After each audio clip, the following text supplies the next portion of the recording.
by the aforementioned Michael Glassmeyer. Coming to our stage right now. I saw him with the harmonica. Could get weird. Give it up for Trampas Danger. What are you nerds up to? Let's put our hands together for all the comics today. Let's put our hands together for the wait staff. So, I noticed Michael Glassmeyer's in the audience today. Pretty impressive. I don't know if you guys ever saw him, but he does a really excellent bit with the guitar. He plays and sings. And I have been learning the harmonica.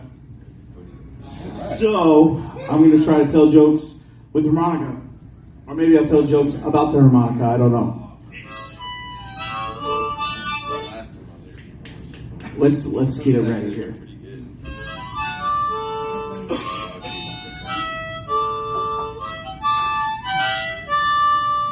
I just do want to say that no one really takes you serious when you pull out a harmonica. They always just start laughing and go, "Oh my God, you can really play a harmonica?" And I'm like, "Yeah."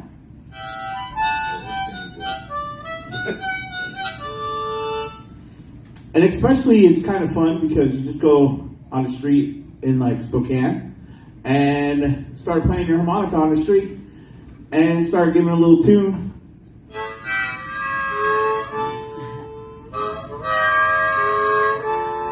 Eventually somebody will, if you put a hat down, somebody will come put $1 in it. And then I'll be like, hot damn. This actually happened one time. I was out there playing a harmonica on the street in Spokane, downtown Spokane. And a dude come and dropped a $1 in my hat. And I picked it up and I was excited. I was like, hot damn, I made myself $1. I was excited, so I went and put it in my wallet. And as I was putting it in my wallet, a homeless guy come up and said, "Hey, do you have any change, sir, that I can have?" And I was like, "Well, man, I just made this $1. Here, you can have it. It's all yours." Because I figured I didn't really earn it, Then a woman come up to me and said, "Hey, sir, do you got any change?" So I gave her 77 cents.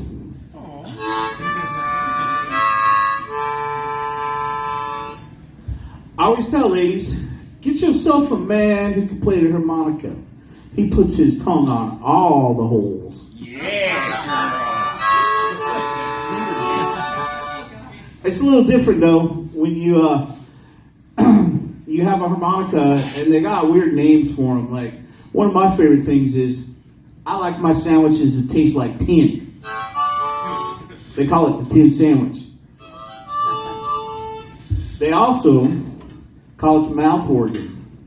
And one day I was out at the bar and as I was walking in, I was ordering the drinks. There was a guy. And he had his own table full of mouth organs up in a suitcase.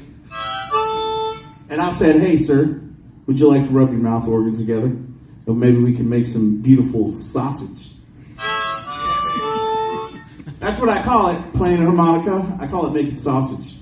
And I'll be like this. I make little videos and I'll be like, "Hey, you want to make some sausage?"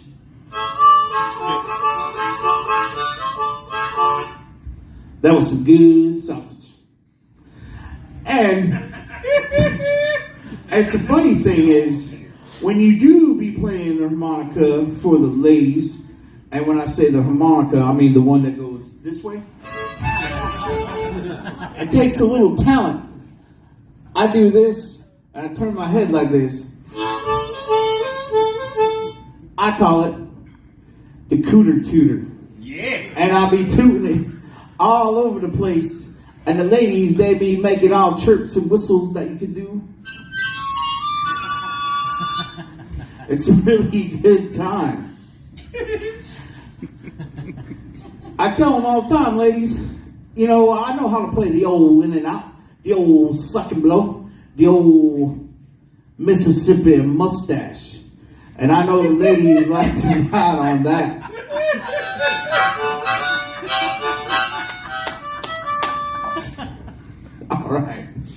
All right, that's enough harmonica bit for now. That's just something I worked on. I just fucking kind of went with it right then and there.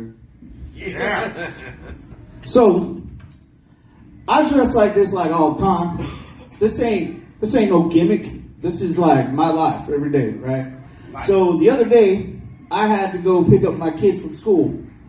and he had an appointment. He had one of them, like, you know, them football physicals or whatever. Well, anyhow, if you don't know, my kid happens to be a panda. You know what a panda is? He half white, half black. So I walk into the school just like this, you know, and all of a sudden there was like camera, like Star Wars, and the lady's like, "Excuse me, sir, can I help you?" I'm looking around, I'm like, "What the hell going on?" She's like, "What are you here for?" I was like, "I'm here to pick up my fucking kid." And they're all like, "Press the door," and they buzz me in this door, and I'm in this little room, and they're like, "What's your kid's name?" I was like, "Well, my kid's name is Eli Kickass. Can you go get him?" And they're looking it up, and they're like, "What's his name again?" I was like, "Eli Kickass." They're like, "What's your name?" I was like, "My name's Trampas Danger." So they're looking it up. Finally, I see my kid walking out, and he's on the other side of glass, like like I'm visiting my friend in jail or some shit. And then he's like, they're like, "Is this your dad?" And Eli's like, Eli Kickass is like, "Yeah, that's my dad." She looking at me, looking at him, looking at me, and I was like, "Yeah, lady, can I have my fucking kid?" And then she's like, "But his name is Kickass, and yours is Danger."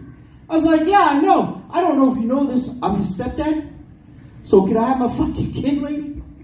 But anyhow, all I'm saying is, if you dressed up like me and you come into school, I don't blame them fucking people for being like, "Hey, wait a minute, we ain't letting you just walk out with kids."